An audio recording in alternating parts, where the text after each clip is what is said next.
टुनटुनी ससुराल में बहुत से सपने सजा कर आई थी। सोचा था बंटी की नौकरी है, अच्छा घर है, जो तंगी मायके में देखी है वो ससुराल में नहीं मिलेगी। छोटा परिवार है, बंटी की 2 बहनें और माँ है, पिताजी थे नहीं। ससुराल में राज करूंगी। कुछ दिन बहुत अच्छे बीते, मगर एक दिन पता चला कि बंटी की नौकरी छूट गई। सारे सपने हवा हो गए। अब हम क्या करें बंटी, कहाँ से खर्चा चलेगा? अभी तुम्हारी 2 जवान बहनें भी कुंवारी हैं, उनकी भी शादी करनी पड़ेगी। कैसे होगा सब? क्या करूं टुनटुनी, कंपनी घाटे में चल रही थी इसलिए बंद हो गई, पर तुम चिंता मत करो, सब ठीक हो जाएगा।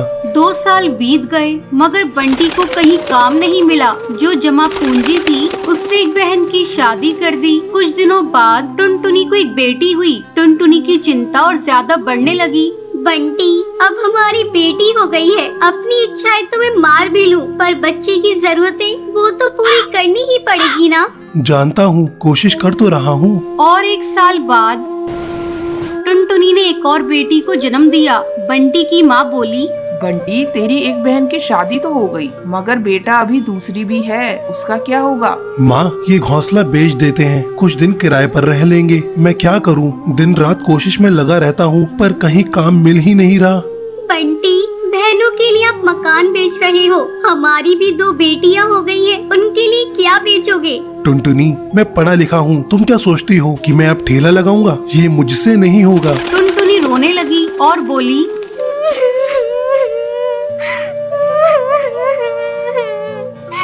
तो क्या मैं अपने बच्चों के लिए 10 रुपए के अनाज के लिए भी तरसती रहूं? दोनों बच्चियां दाने के लिए रोती रहती है, क्या पानी से उनका पेट भरती रहूं? जब तक कोई नौकरी नहीं मिलती तब तक तो कुछ कर ही सकते हो, या मुझे ही काम करना पड़ेगा? नहीं, हमारे घर की बहू बेटी बाहर काम नहीं करती। टुनटुनी बहुत दुखी रहने लगी। कुछ समय बाद घर बेचकर दूसरी बहन की शादी भी हो गई। अब तो रोज ही बंटी और टुनटुनी के बीच में लड़ाई रहने लगी। एक दिन बेरोजगारी से तंग आकर बंटी ने आत्महत्या कर ली। टुनटुनी के सारे सपने टूट गए।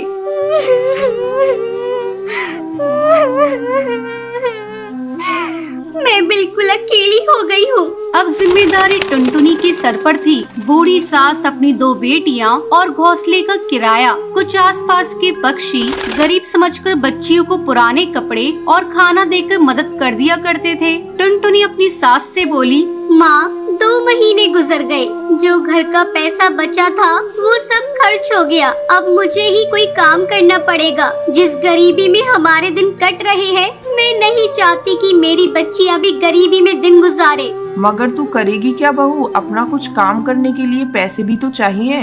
कोई बात नहीं माँ, कोई तो मदद कर ही देगा। टुनटुनी ने सब रिश्तेदारों से मदद मांगी, पर किसी ने कोई मदद नहीं की। सब ये सोचते थे कि ये इतनी गरीब है, कहाँ से चुकाएगी। मायके से भी किसी तरह की कोई मदद नहीं मिली। टुनटुनी निराश हो गई और दुखी होकर रोने लगी।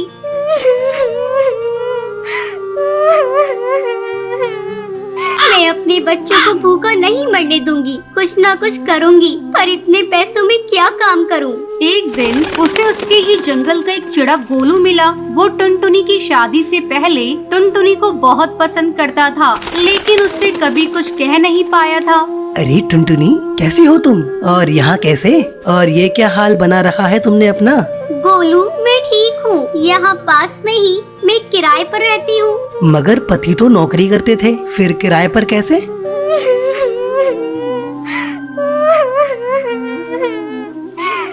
मेरे पति नहीं है, नौकरी छूट गई, घर बिक गया, बहुत गरीबी में दिन गुजार रही हूँ, कोई काम भी नहीं कर पा रही हूँ। मेरे पास केवल 1000 रुपए हैं, उसमें मुझे घर का खर्चा भी चलाना है और किराया भी देना है। मेरी सास बुजुर्ग है और मेरी 2 बेटियाँ भी है, कोई सहारा नहीं है, सबने साथ छोड़ दिया। कैसे कर पाऊंगी इतने कम पैसों में कोई काम? इतनी चिंता मत करो टुनटुनी, तुम चलो मेरे साथ। गोलू उसे चूड़ियों की थोक रेट वाली दुकान पर ले गया। ये मेरी ही दुकान है टुनटुनी।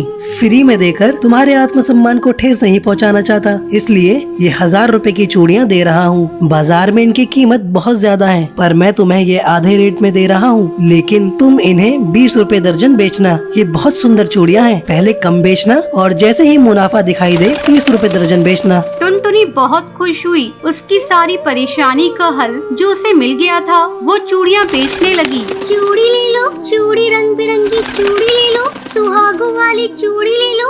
वो डाल डाल जाकर चूड़ियाँ बेचती और बीच बीच में आकर अपनी बेटियों को भी देख लेती। आसपास के पक्षी उसे गरीब समझकर मोल भाव भी नहीं करते। सबको उसकी चूड़ियाँ पसंद आने लगी और उसकी खूब बिक्री होने लगी। चूड़ियाँ तो टुनटुनी के पास ही सुंदर होती हैं, उसी से खरीदेंगे। तीज त्योहार पर और शादियों में चूड़ी पहनाने के लिए उसे ही बुलाया जाता था, जिसमें उसकी कमाई अच्छी हो जाती थी। इस तरह 1 साल गुजर गया। टुनटुनी के अच्छे दिन आने लगे। टुनटुनी गोलू से बोली, गोलू, तुम्हारा बहुत बहुत धन्यवाद। तुम्हारी वजह से मैं आज अपनी गृहस्थी चला रही हूँ, नहीं तो भूखे मरने की नौबत आ गई थी। ये तो तुम्हारी मेहनत है टुनटुनी, मैंने कुछ नहीं किया। जितनी मेहनत करोगी उतना ही अच्छा फल मिलेगा। इसलिए कहते हैं मेहनत करने वालों की कभी हार नहीं होती।